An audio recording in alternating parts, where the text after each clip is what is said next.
अस्सलाम वालेकुम, आप देख रहे हैं प्रोग्राम खबर ये है। मैं हूं शाजिया अकीम। प्रोग्राम में मेरे साथ समी इब्राहिम है और सईद काजी। नाज़रीन, आज हम बात करेंगे एलपीजी की कीमतों में इजाफे की, जिसकी कीमत में एक बार फिर से 10 से 15 रुपए फी किलो इजाफा कर दिया गया है और कहा यह जा रहा है कि एलपीजी माफिया ने यह कीमत हुकूमत की मंजूरी के बगैर अपनी मर्जी से ही बढ़ा दी है।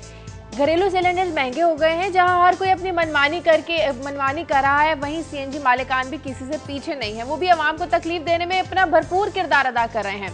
जी हां, सुप्रीम कोर्ट के हुक्म के मुताबिक कीमतों पर सीएनजी की कीमत देने को वो तैयार ही नहीं है और लोग बेचारे सड़कों पर ख्वार हो रहे हैं। आखिर ये निज़ाम, ये सिस्टम हमें किस जानिब लेकर जा रहा है, इस पर आज हम बात करेंगे। हमारा सवाल भी आज का इसी से जुड़ा है। सवाल हमारा है कि क्या हुकूमत के पास जो सीएनजी का बहरान है, इसे हल करने का कोई हल है, कोई तरीका है? क्या ये सीएनजी का बहरान हल हो पाएगा? इस पर आप अपनी राय दीजिए, ईमेल करें, एसएमएस कीजिए, टेलीफोन कॉल के जरिए हमारे इस सवाल का जवाब दीजिए। और आज की हम क्या खबरें, सबसे पहले समी साहब से पूछते हैं। जी समी साहब। शाजिया, मैं आज जिस खबर को चुना है वो ये है कि अक़वाम मुत्तहिदा में वोटिंग होने जा रही है, जिसमें फ़लस्तीन को जो नॉन मेंबर, उनका स्टेटस अपग्रेड कर दिया जाएगा। ऑब्ज़र्वर से अब नॉन मेंबर स्टेट का स्टेटस उन्हें मिल जाएगा। तो उसका देखेंगे कि इसका हकीकत में कोई फ़लस्तीन को फ़ायदा होगा या सिर्फ एक कोई सिंबॉलिक ये चेंज है उनके स्टेटस में, इस पर गौर करेंगे। दूसरा, मैं कुछ दिनों से हम लोग देख रहे थे, आज भी काजी साहब हमने कई दफ़ा प्रोग्राम में भी जिक्र किया, लेकिन जो अक़लियतें हैं पाकिस्तान में, उनको बहुत सारे हकूक़ से महरूम किया गया है और कोई उनकी दादरसी नहीं हो रही। इसमें मैंने जो ख़बर पिक किया वो डेरा इस्माइल खान से आई है। वहाँ पर ये बताया जाता है कि हिंदू जो हैं वो, उनके मज़हब में तो ये है कि वो अपने, जब लोग उनके मर जाते हैं तो उन मुर्दों को जलाते हैं, लेकिन वहाँ पर सूरत हाल ये है कि कोई शमशान घाट नहीं है और वो मुर्दों को दफनाने के लिए बेचारे मजबूर हो गए। उनका ये कहना है कि उनकी जगह भी थी जो अब वो जो इदारा है मतरूका अमलाक वाला, उसके पास है और वो चाहते हैं कि उनको वापस मिल जाए। इस पर बात करेंगे कि क्या उसमें कानूनी रुकावटें हो सकती हैं, हुकूमत उन्हें दे सकती है या नहीं। और फिर तीसरी काजी साहब एक खबर आई है सऊदी अरब से, वो उसमें ये बताया गया है कि वहाँ पर एक झील पकड़ी गई है शराब की, और वो जो झील है, पूरी लेक, वो इंसानों ने बनाई है। तकरीबन 500 टन जो है ना फर्मेंटेड मटेरियल मिला उससे, उसके पास से, और कोई 700-800 बोतलें भी वो बना चुके थे। और वो पूरा जो उसका वो जो झील का जो वो आबशार सी बनती थी, तो उसको वो भर भर के लोगों को वो दे रहे थे, लेकिन सऊदी हुकाम ने पकड़ा है उसको सारे उस मामले। इस पर देखेंगे कि ये इतनी बड़ी झील किस तरह से उन्होंने बना ली और कब से उनका ये कारोबार चल रहा था। और फिर आज ज़रूर अपडेट देंगे शाजिया, टाइनो सिरप से जो हलाकतें हैं उनकी तादाद का हिस्सा बढ़ती जा रही है और अभी भी कुछ लोग हॉस्पिटल्स में हैं। इस पर आज नज़र डालेंगे कि क्या कुछ गिरफ्तारियां हुई और क्या कोई वो जो टाइनो सिरप है अभी मार्केट में अवेलेबल है, हुकूमत ने उसको उठाया या नहीं उठाया। क्या हुकूमत के पास ऐसा इंफ्रास्ट्रक्चर भी है कि अगर कोई ऐसी दवा मिल रही है मार्केट में, उसको रोका जा सके। इस पर आज ज़रूर आपको अपडेट देंगे। और फिर जिक्र नज़ीर नाजी साहब के कॉलम का करेंगे। उसमें उन्होंने वो जो सीएनजी और सारा जो मामला है उसमें बड़ा खूबसूरत अंदाज में काजी साहब उन्होंने डिस्कस किया है और ये कहा है तमाम इदारों से कि वो अपना अपना काम करें तो तभी मामला बेहतर हो सकता है। सही जी काजी साहब, मुझे लगता है वो अपना अपना काम कर रहे हैं, जिसकी वजह से आवाम का काम तमाम खराब हो रहा है। शाजिया, सीएनजी का ही मैंने भी जो खबर रखी है उसमें अब हुकूमत ने अपनी पॉलिसी वाज़ेह कर दी है और जो डॉक्टर आसिम मशीर बराए पेट्रोलियम, उन्होंने कहा है कि हम इसे फेज़ आउट कर देंगे। और ये उन्होंने जो वजह बताई है वो ये है कि क्योंकि ये बड़ा प्रेशियस ज़ाहिर है, एक हमारी मिनरल है, तो ये हम आवाम को देंगे घर के इस्तेमाल के लिए, मगर ये जो गाड़ियों में लगी हुई है पब्लिक ट्रांसपोर्ट के लिए हम रखेंगे। तो वो है, मुझे लगता है कि उसका हल यही है उनके पास इस क्राइसिस का, कि आहिस्ता आहिस्ता इसको फिर। और इसमें बड़ी और इंटरेस्टिंग डिटेल्स भी हैं, जिसमें इसके साथ मैं शामिल कर दूंगा ये जो सिलेंडर्स फट रहे हैं, ये क्यों फट रहे हैं, इसके बारे में बड़ी काइंडली उन्होंने हमें मुत्तला कर दिया है कि क्यों फट रहे हैं। आसिफ साहब ने उन्होंने बताया है कि जनाब, जो सिलेंडर्स को पास करने वाला इदारा है, जैसे एक्सप्लोसिव डिपार्टमेंट कहते हैं, वो पैसे लेके, गोया रिश्वत लेके उनको पास करता है। मगर उन्होंने ये भी साथ इंकशाफ किया कि ये उनकी मिनिस्ट्री के अंडर नहीं है, ये वजारत पैदावार के अंडर है। तो चलें, कोई बात नहीं, वजारत पैदावार कोई इंडिया की हुकूमत के अंडर तो नहीं है, इसी हुकूमत के अंडर है। तो ये जो आए रोज़ लोग मर रहे हैं, ये तो इनके पास यही हाल है कि इसको रैप अप कर दें। सेकेंडली, एक और भी खबर जो हम चंद दिन पहले, आपने वो बच्चे का हश्र देखा था जिसको चूहों ने इस तरह से काट खाया, तो आज एक खबर पिम्स से आई है, जो कि एक सरकारी अस्पताल है इस्लामाबाद में, जिसमें मरीजों ने यह कहा है कि जनाब चूहे दौड़ते फिरते हैं और उन्हें कोई रोकने वाला नहीं, और चूंकि हम बीमार हैं हम उठ के उनको ना भगा सकते हैं ना घूम रहे हैं। और फिर साथ खबर ये भी आई है कि इसकी वजह से वहाँ अस्पताल के अंदर वबाई अमराज फैलने का खतरा है। तो ये जो है ये याद रहे समी साहब की, ये जमहूर के लिए है अस्पताल, ये कोई उमरा के लिए नहीं, ना कोई प्राइवेट अस्पताल है। और आखिर में last but not the least, PPP का फाउंडिंग डे है कल 30 नवंबर को, ये जिसका जन्म लिया हुआ था। और इसमें ख़ास बात शादिया ये है कि इसके जन्म के बाद की तारीख और थी, इसके जन्म के पहले की तारीख और थी। It was a water shade event. मगर क्या गोल्स थे, क्या उन्होंने कहा था कि वो क्या उसका मंशूर क्या था, उसके लीडर्स कौन थे, आज किस नहज पे है। और इस नहज के बाद ज़ाहिर है एक आने वाला कल भी तो है।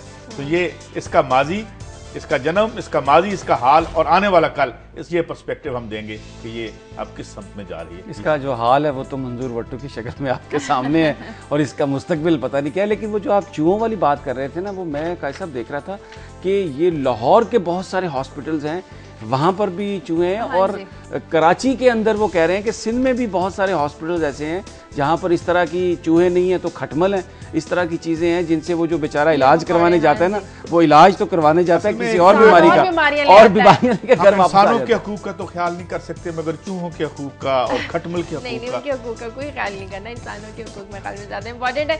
ब्रेक लेते हैं, ब्रेक के बाद जब वापस आएंगे तो सबसे पहले बात करेंगे कि जो LPG की कीमतों में इजाफा हुआ है और CNG नहीं मिल रही। आप हमें कॉल कीजिए और स्पेशली आज इसी मौजूद पर बात कीजिए कि आपके इलाकों में CNG अगर मिल रही है तो कितने में मिल रही है और आपको कितनी कितनी देर इंतजार करना पड़ता है और कितने कितने दिन आपके इलाकों में CNG स्टेशन बंद रहते हैं। एक ब्रेक के बाद आकर बात करते हैं।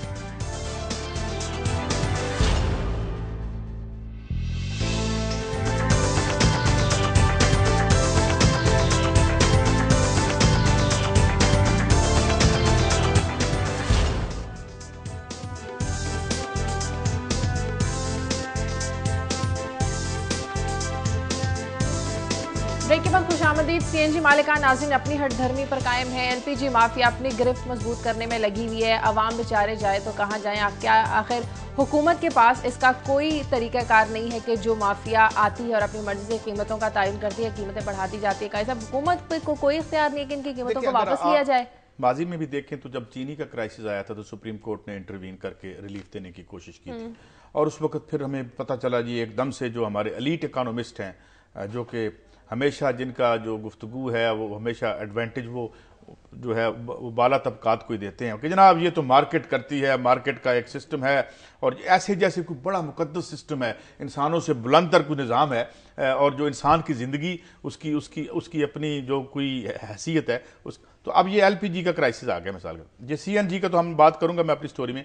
LPG में मैंने कोई हज़ार दफ़ा TV पे बैठ के कह चुका हूँ कि इनके अपने नुमाइंदे कहते हैं कि ये 9 से 10 या 12 रुपए इसकी कास्ट ऑफ प्रोडक्शन है। और वो जो उनके इरफान खोखर जिन्होंने आज भी बात की है कि जी ये कीमत नहीं बढ़नी चाहिए थी, ये तो जो मार्केटिंग कंपनीज हैं उन्होंने खुद ही बना दी। मगर अब सवाल ये उठता है, सवाल ये है कि जरा वो लिस्ट तो निकाले ना, इसके बेनिफिशरीज कौन है, ठेके किसके पास है? सही। कोई दुनिया का बड़ा 5वां दानिश्वर है जिसके अहले खाना के पास इसका ठेका है। तो ये है बात, ये है कि जब आप ये बेसिकली आपका असल एक सियासी फलसफा, 2-4 लोगों के ये पास सियासी फलसफा है कि आपने बेनिफिट करना है at the cost of the message. और ये एक अब ऐसे लगता है जैसे एक एक्सेप्टेड नाम बन गया है, इसको आप चैलेंज नहीं कर सकते। ये भी जैसे मार्केट फोर्सेस सैक्रोसैंक्ट हैं, मुकद्दस करार दे दी गई हैं, इस तरह ये भी एक तो इसमें अब ये जो 9-10 रुपए या 12 रुपए इसकी होनी चाहिए। अब सुप्रीम कोर्ट अगर इस पे इंटरवीन करती है जैसे उसने CNG पे इंटरवीन करके तो क्या हर मामले पे क्या सुप्रीम कोर्ट के बीच में आना पड़ेगा? अब मसला यही है ना जो समी साहब ने सवाल उठाया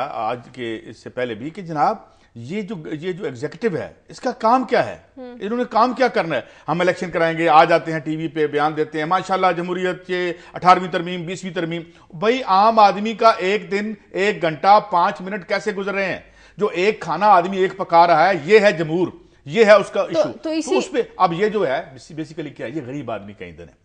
ये इसमें अगर आप देखें तो जो मिडिल क्लास के लोग रिक्शों में ट्रैवल करते हैं और जो घरों में सिलेंडर होते हैं, घरों में जो सिलेंडर हैं क्योंकि आपकी वो तो आती नहीं है, तो गरीब आदमी इस पे अपना ईंधन, तो इसको फिर इन्होंने आज 160 कहीं 100 मतलब मुख्तलिफ इसकी कीमतें बढ़ी हैं मुख्तलिफ एरियाज में बढ़े। हाँ जी। अच्छा, इसमें शादिया जो बात मैं कर रहा था वो सबसे अहम बात यह है कि कोई फैसला अगर कोर्ट से आ भी जाता है ना काजी साहब, तो जो हमारी एग्जेक्टिव है उनके पास इतनी सख्त ही नहीं है, ऐसा इंफ्रास्ट्रक्चर ही नहीं है कि वो उसको इम्प्लीमेंट करवाएं। अभी आप आज तो अभी एलपीजी की कीमतों में इजाफा की बात कर रहे हैं, सीएनजी पे क्या हुआ?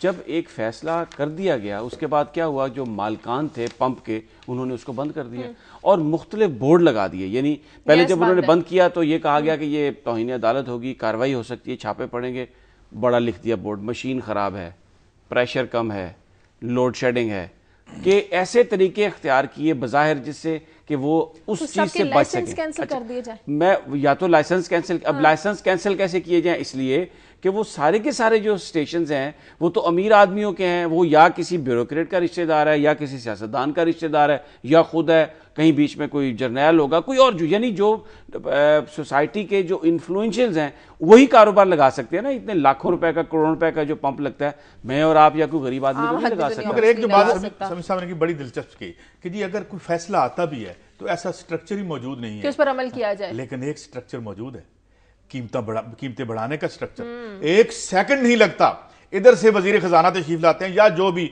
एक अथॉरिटी है वो आके ऐलान करते हैं, अभी वो ऐलान, और जो कीमतें जिस प्रोडक्ट की बढ़नी है वो 2 दिन पहले अंदर हो जाती, उन्हें पता चल जाता है कि सामान अंदर कर लें, ये जो हमने सस्ते पे खरीदा था अब हम इसे महंगे पे, तो कीमतों को बढ़ाने का structure the most effective structure in the world. मैं कैसे पूछूं, कीमतें नीचे करने का स्ट्रक्चर फौरी तौर पे पता चलता है जैसे कौमी सिक्योरिटी खतरे में आ गई है, जनाब इसमें तो ये हो गया, ये 23 रुपए हम मुनाफा ले रहे, ये तो बंद हो जाएगा, ये तो आग लग।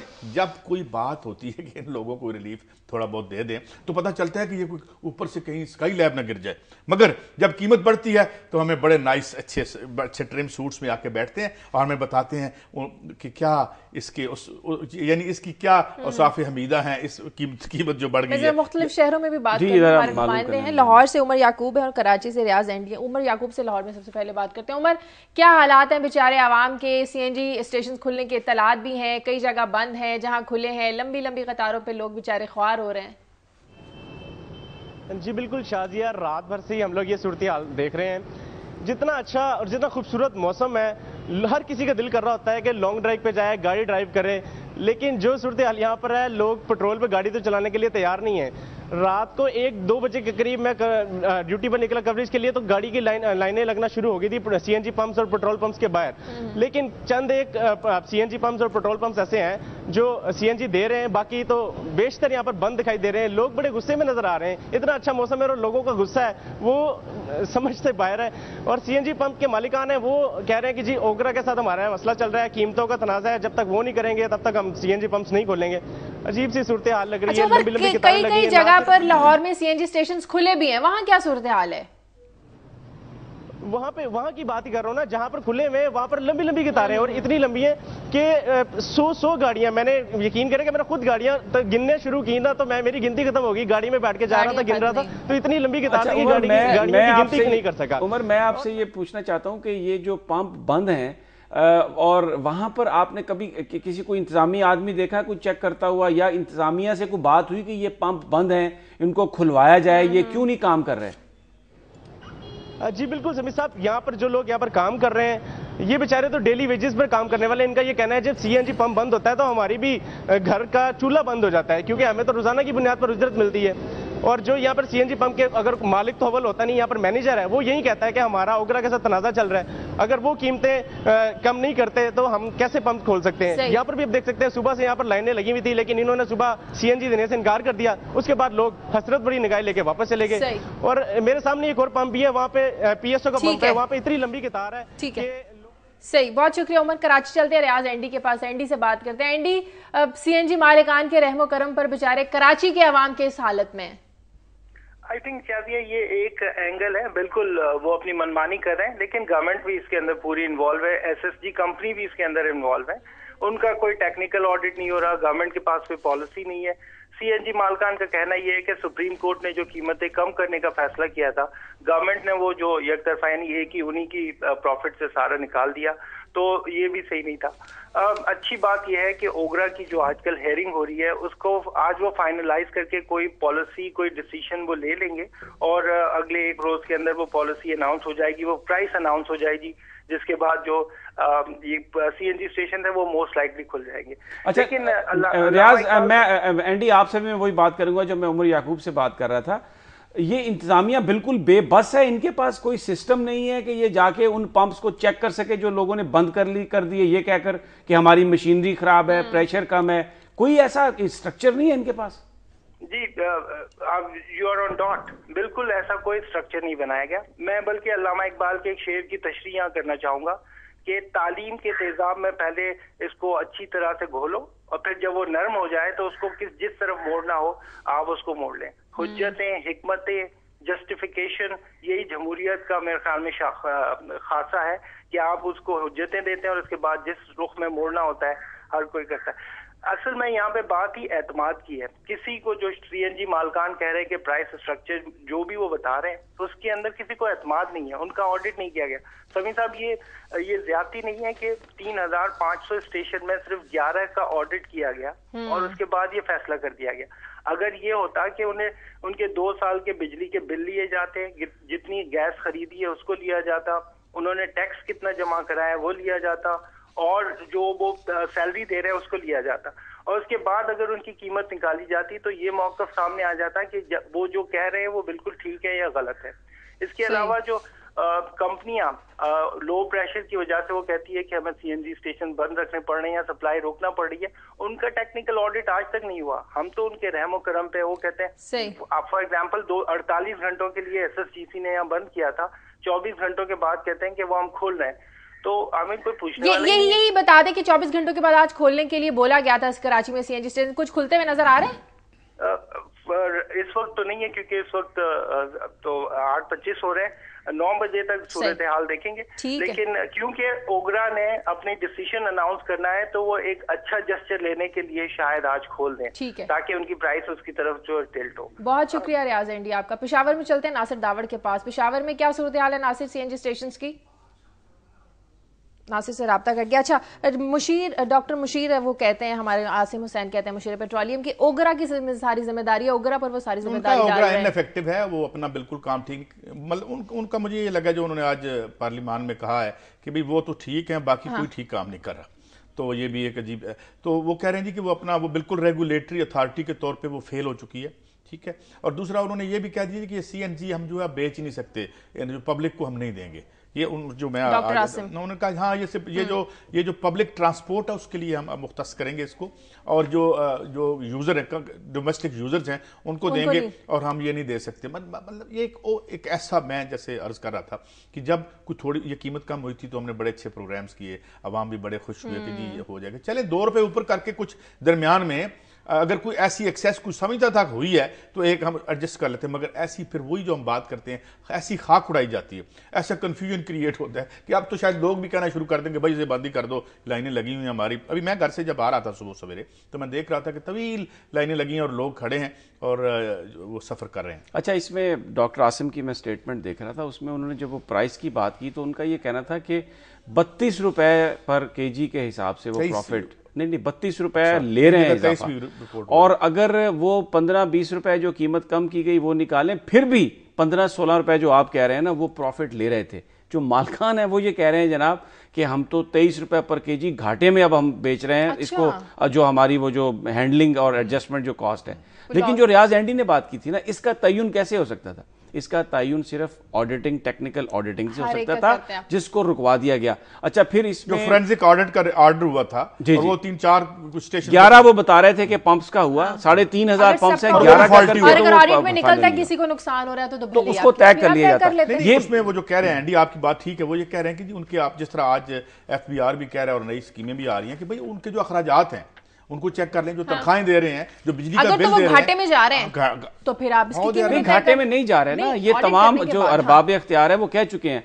फिर मैं ये जो देखें, ये जो डॉक्टर आसिम की जो बात थी, इन्होंने वो असेंबली में भी बात की और इंटरव्यूज में भी ये बात कही थी कि ये जो बहुत सारे जो कत्ल हुए पहले, जिनको सेक्टेरियन रंग दिया गया, बड़े अकाबरी ने, हमारे ये जो ऑयल कंपनीज में काम करते थे, वो बेसिकली ये प्राइस का झगड़ा था। और जो सबसे बड़ी जो निशानदेही की थी आज भी माफिया की उन्होंने की, और आज भी मैं उनकी स्टेटमेंट पढ़ा था, उन्होंने बिल्कुल इस बात को कन्फेस किया कि ये जो रेगुलेटरी अथॉरिटी है ये बिल्कुल ये नहीं काम कर सकती, और ये जो बात है मालकान की कि जनाब हमें लॉस है, ये कतई तौर पे गलत है। लेकिन सवाल फिर वही है कि अगर चाहे एग्जेक्टिव फैसला कर ले, चाहे सुप्रीम कोर्ट का फैसला हो, शाजिया पाकिस्तान के अंदर अवाम के हकूक के तहफ़्फ़ुज़ के लिए इंफ्रास्ट्रक्चर ही नहीं। और उम्मीद करते हैं कि एटलीस्ट सीएनजी का मामला जल्द हल हो जाएगा और अवाम जो बेचारे ख्वार हो रहे हैं इनकी परेशानी में कमी आएगी। ब्रेक लेते हैं, ब्रेक के बाद वापस आते हैं।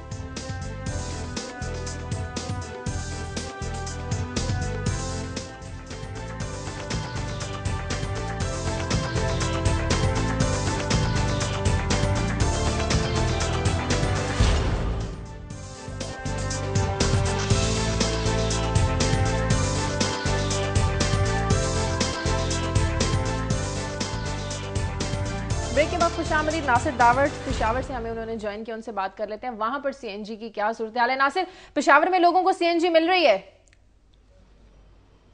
देखिए शाजिया, इस वक्त खैबर पख्तूनख्वा में और पेशावर में तकरीबन 20 से लेकर 25 तक जो सीएनजी स्टेशन है वो खुले हैं, उनका बाकायदा ऑपरेशन भी चल रहा है, उनको कोई मसला नहीं है। यहाँ के लोगों को घंटे घंटे तो इंतज़ार करना पड़ता है, क्योंकि इस वक्त शहर के जो ज़्यादातर जैसा कि मैंने अर्ज़ किया कि 75% जो सीएनजी स्टेशन है वो बंद है, जबकि 20 से लेकर 25 तक जो 25% तक जो सीएनजी स्टेशन है वो ऑपरेशन वहाँ पर हो रहा है।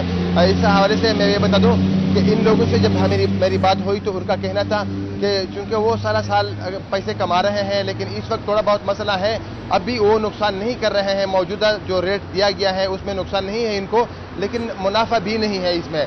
लेकिन उनका कहना था कि चूँकि हम साल कमा रहे हैं और इस वक्त खैर अगर मुनाफा नहीं भी है तो उनको लोगों के मसाइल को देखते हुए वो लोगों को उन्होंने ऑपरेशन शुरू कर दी है।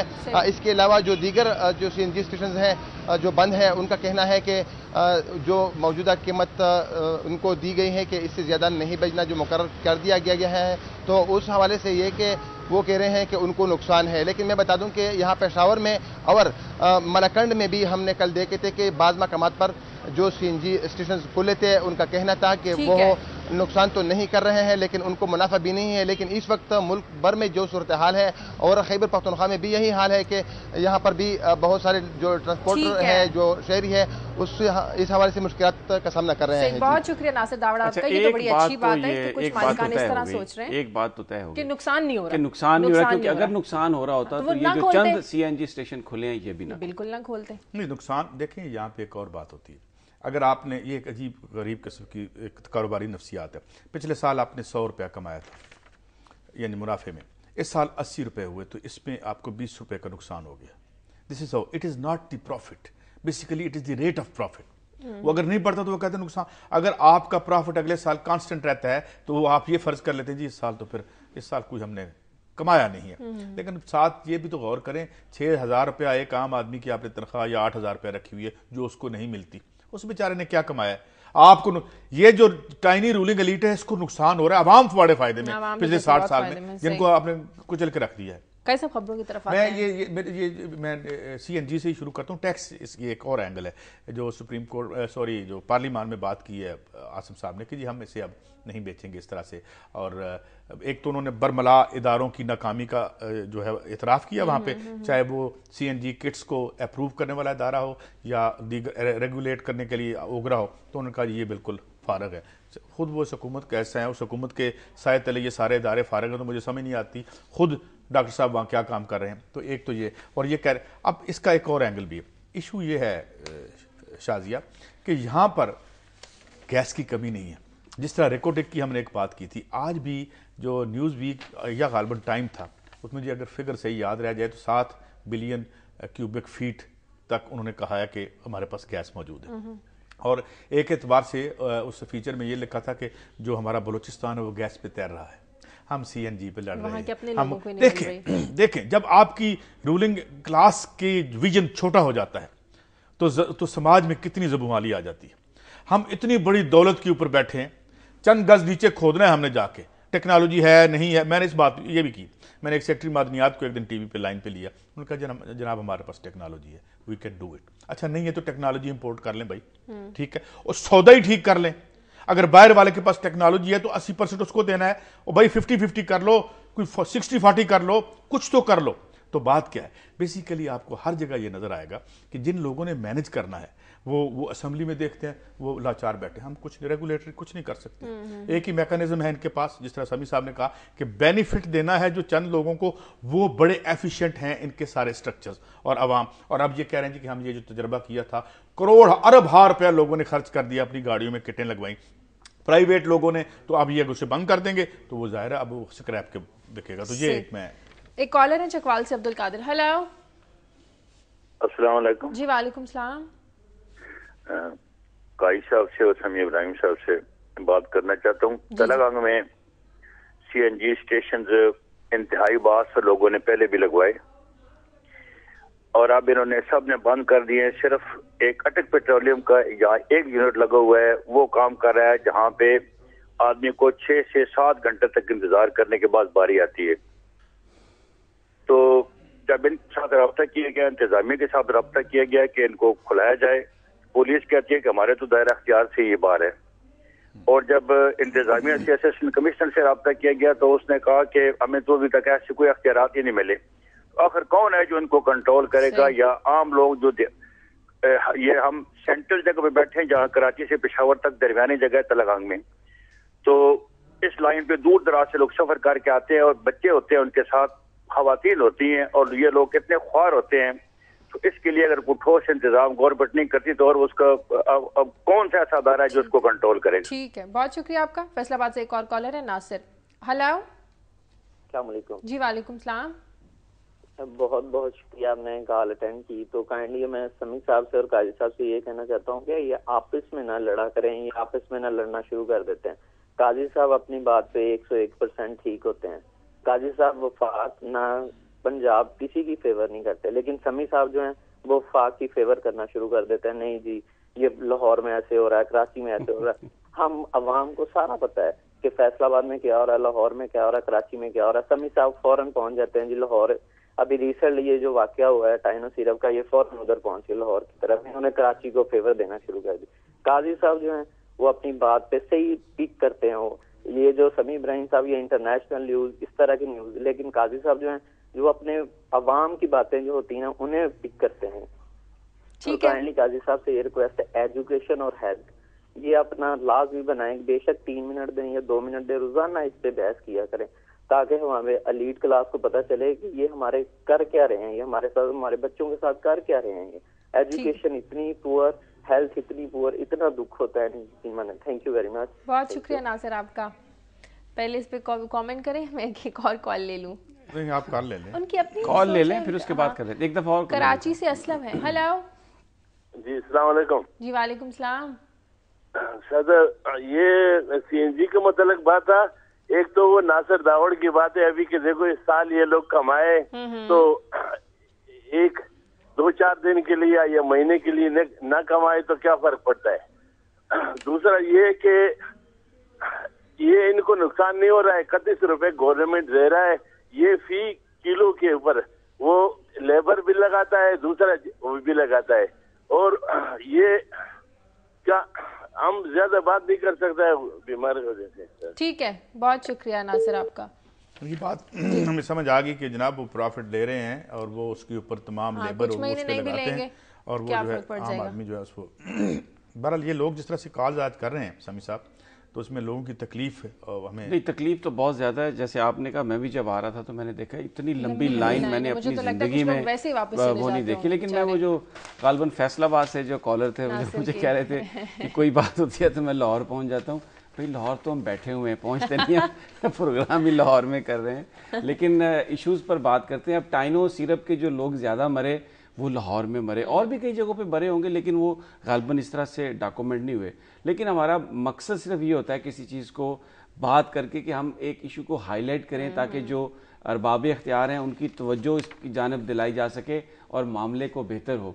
और ये कहना कि किसी एक आप इंटाइटल्ड हैं अपने जो आपके ख्यालात हैं, बिल्कुल आप या डेमोक्रेसी में ये आपका हक है कि आप उसको रखें, लेकिन मेरा ख्याल है कि हम ये कोशिश करते हैं कि कहीं पे भी, चाहे वो फेडरल गवर्नमेंट है, चाहे कोई सूबाई हुकूमत है, जो भी कहीं नजर आती है हमें चीज, तो हम उसको हाईलाइट करने की पूरी अच्छा, एक जो बात अभी कॉलर ने की थी कि हेल्थ की बात करें, तो रोजाना हम गालिबन हेल्थ की स्टोरी लेते हैं और मेरे ख्याल में हमारे प्रोग्राम में सबसे ज्यादा बात होती है तालीम। अब ये हेल्थ की और एक और वो बात कह रहे थे कि लड़ा ना करें, मेरा ख्याल है आज तो लड़ाई हमारी हुई नहीं, वो गालिबन शायद कोई जो एक्सचेंज ऑफ थॉट्स है जिसमें हम अपना हाईलाइट करने की कोशिश करते हैं। जब आप एक सिंसियर डायलॉग करते हैं, देखिए हम कोई लिखा हुआ स्क्रिप्ट नहीं पढ़ रहे, हम एक दुख की दास्तान है जो आप भी बयान कर रहे हैं, मैं भी बयान कर रहा हूं, आपका भी एक नुक्ता नजर। तो जब हम हीटेड डिबेट में जाते हैं तो मेरे ख्याल में मुमकिन है ये कुछ लोगों की तबा पे नागवार गुजरता हो, मगर ये सोच के दरगुजर कर दिया करें कि हम एक्सप्रेशन हमारा नेचुरल होता है, हम उसको कोई। अच्छा, जो वो बात की उन्होंने हेल्थ की, तो मैं अर्ज करता हूं कि मरीजों की सेहत का तो मुझे पता नहीं, मगर सुना है कि चंद बल्कि बहुत ज्यादा तनोमंद चूहे जो हैं और सेहतमंद चूहे में सभी साहब घूम रहे हैं। एंड ये जो हमारे दोस्त अभी बात कर रहे थे फैसलाबाद से, तो ये स्टोरी आज भी मैंने इसलिए रखी कि मरीज ये कह रहे हैं पिम्स के कि जी हम तो चूंकि मरीज हैं, लेटे हुए हैं, तो हम, और मुझे ये लगता है कि जो मरीज नहीं है, जो वर्कर्स हैं, वो बड़े आसानी से को एग्जिस्ट कर रहे हैं उन चूहों के साथ।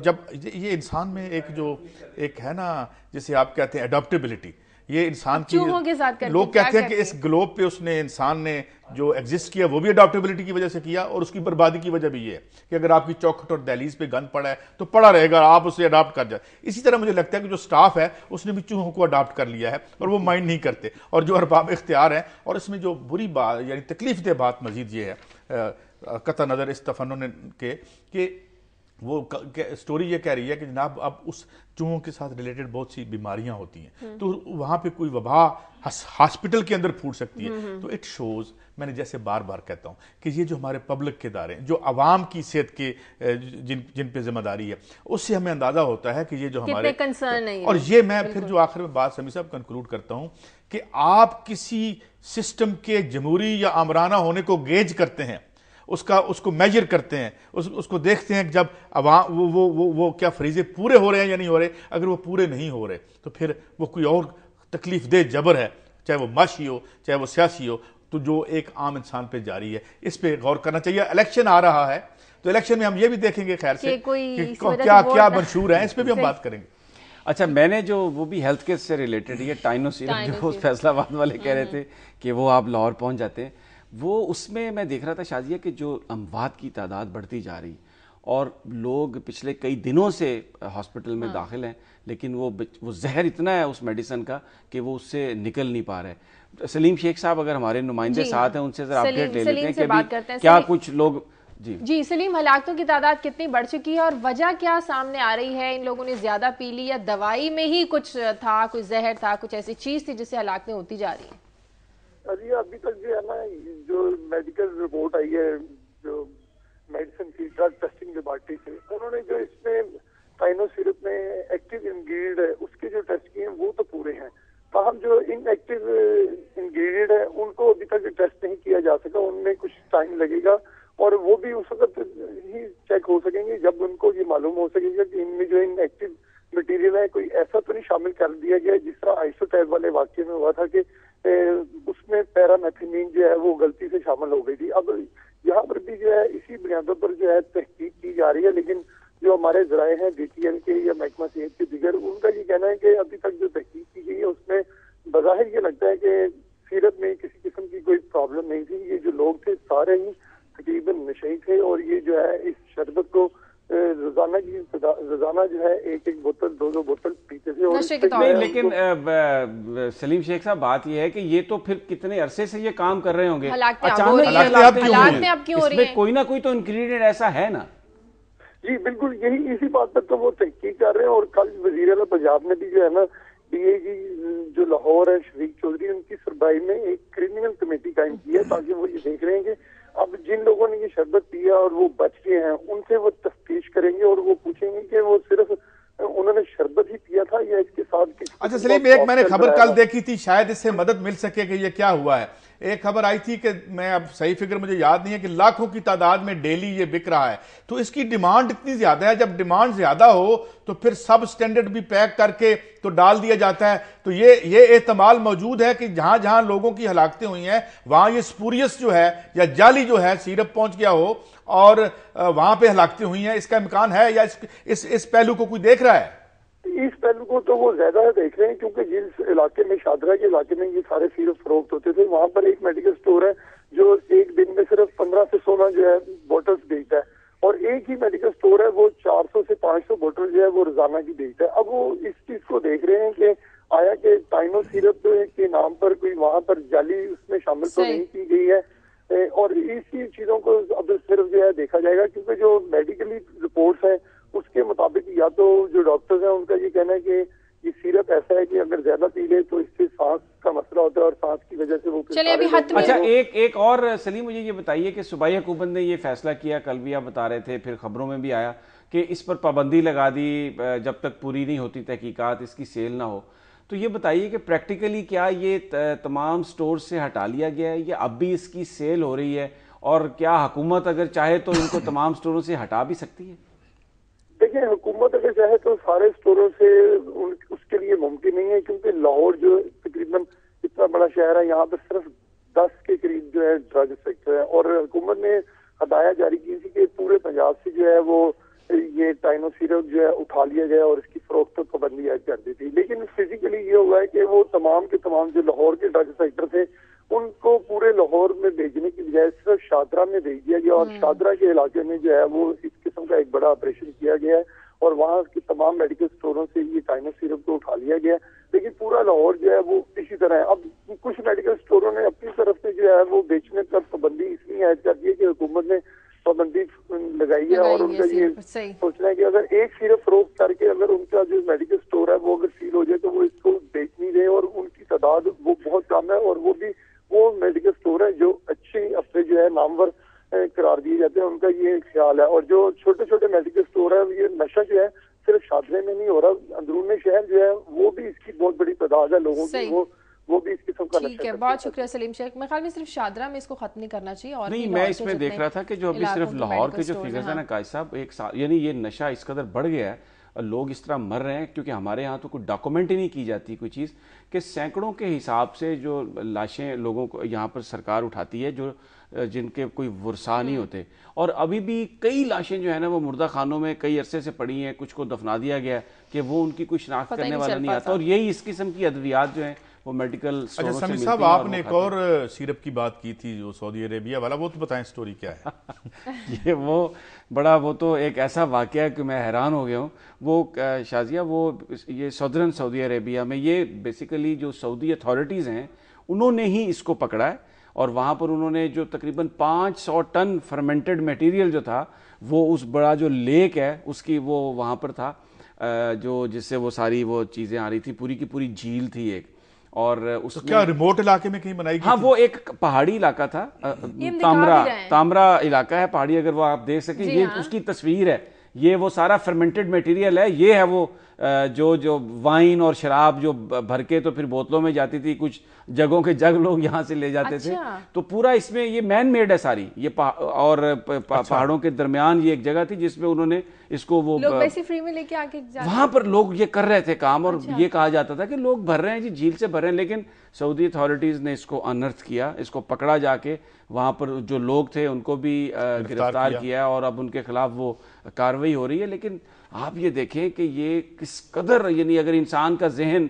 उसके पास जो टेक्नोलॉजी है, अगर वो नेगेटिव चीजों पर आ जाए तो किस तरीके से वो करार, और पता इसलिए नहीं चला, बहुत अरसे तक वो बताते हैं कि वो यही समझते रहे कि ये झील का पानी पी रहे हैं, ये लेक के कुछ लोग जो है ना वो पी रहे हैं, लेकिन वो दर हकीकत वो सारे जो टाइनो यहाँ से ढूंढते थे वो सारे के सारे वहां पे झील में जाके।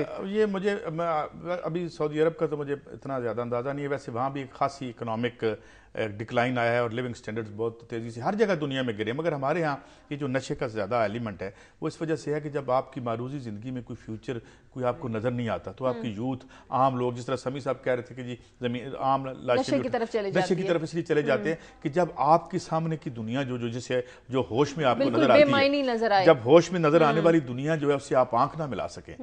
एक तो वो लोग हैं ना जो नशा करते होंगे कि अपने वो एक तफन्नुन तबाह के लिए, वो भी लोग हैं और ज़ाहिर है दुनिया में बहुत हैं, मगर ये जो खास तौर पे ये लोग हैं, गरीब लोग जो मरते हैं या हेरोइन के एडिक्ट्स बन जाते हैं या इधर चले, वो इसलिए है कि उनकी ज़िंदगी में कोई मीनिंगफुल जो कोई मुस्तकबिल उन्हें नजर नहीं आता। ये बात एक बड़ी आपकी सही है, लेकिन देखिए आप खुद अमेरिका में रह के आए, यूरोप भी आपने घूमा है, वहां पर हर आदमी जो है वो ड्रिंक करता है और पूरी की पूरी जो पॉपुलेशन है, तो ये एक नहीं, मैं जो बात अर्ज करना चाह रहा हूँ, मैं ये कह रहा हूँ कि वो जो बेसिकली जब लोग इसमें बहुत ज्यादा आगे चले जाते हैं ना, एक तो उनको कंट्रोल नहीं होता अपने ऊपर, और दूसरी बहुत सारे जो ड्रग्स के जो लोग एडिक्ट है ना, उनमें से अक्सरियत ऐसे लोगों की है जिन्होंने कहीं कोई मेडिसिन शुरू की फिर उसको रोका नहीं। आपको पता है कि जो प्रिस्क्रिप्शन ड्रग्स हैं, यानी जो नुस्खे से मिलती हैं अमेरिका में, बहुत बड़ी तादाद उसकी आदी हो गई, उन्हें पता नहीं चलता। वो नींद की गोली खानी शुरू की, 2 महीने के बाद अगर छोड़ने की कोशिश की तो वो छूटती नहीं है। तो मेडिसिन ये जो घर में होता है ना,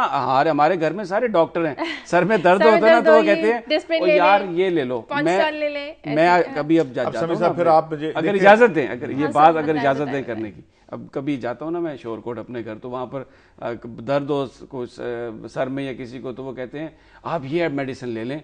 भाई आपको कैसे पता? ओ जी मेरी मासी नु आई थे उन्हें ये दवा ली जनाब, तो ये तो लवो दवा तो सही ठीक। बात ये है सभी देखिए ना, हम इसकी जब हम ये नहीं देखते कि ये उसको क्या था, तो ये जो डॉक्टरों में जो घरों में डॉक्टर है ना, अगर ये रुक जाए। बात ये है कि देखें इस मुल्क में मैं अर्ज कर चुके हैं कि 80% से ज्यादा लोग नॉन साइंटिफिक मेडिसिन लेते हैं। आपने कुछ सिस्टम इन प्लेस रखे हुए हैं, एक आदमी को बीमार वो जाएगा एंटीबायोटिक ले लेगा, 500-1000 रुपया एक आम डॉक्टर आजकल फीस लेता है, 6000-8000 रुपया जिसका मिजानिया है 80% लोगों का, वो तो नहीं इतनी फीस दे सकते, तो वो क्या करते हैं, वो शॉर्टकट ढूंढते हैं। बल्कि क्वैक्स का एक बहुत बड़ा निजाम है यहाँ पे, किसी दिन ये हम प्रोग्राम करेंगे, डेंटिस्ट्री में देख लें हर जगह पे क्वैक्स बैठे हुए हैं। लेकिन बात यह है कि मैं जो डेंटिस्ट है वो जो प्लास होता है वो मुंह में डाल के यूं निकालते हैं जबूर से। इस सारी सूरत हाल से निकलने के लिए कोई आज से 30-35-40 साल पहले एक पार्टी का जन्म हुआ था, जिसका आज मैं जिक्र नहीं कर सका, लेकिन कल 30th है, कल उसका जिक्र करेंगे कि उन लोगों ने इससे निकलने के लिए क्या ख्वाब देखे थे और आज उन ख्वाबों का क्या हश्र हो रहा है। सब वक्त का बिल्कुल खत्म हो गया। कल हमने वो माइनॉरिटीज वाली जो आपकी खबर है वो कल जरूर डिस्कस करेंगे। टाइम बिल्कुल शाजिया वो तो बड़ा एक बस मैं तो एक ही सिर्फ ये कहूंगा कि जो लोग इस धरती में रहते हैं, जिन्होंने यहाँ जन्म लिया, जो इससे प्यार करते हैं, उनका मजहब कोई भी हो, उन्हें जिंदा रहने का हक दे दें और उनकी अपनी जो मजहबी रसूमात हैं वो जरूर उन्हें पूरा करने का हक दे दें, आजादी के साथ अपने अपने मजहब के मुताबिक सबको जीने का हक दें। यही कायदे आजम का विजन। प्रोग्राम का वक्त खत्म हो गया। प्रोग्राम के लिए आप हमें फीडबैक दीजिए। खबर@duniatv.tv पर इजाजत दीजिए। अल्लाह हाफिज।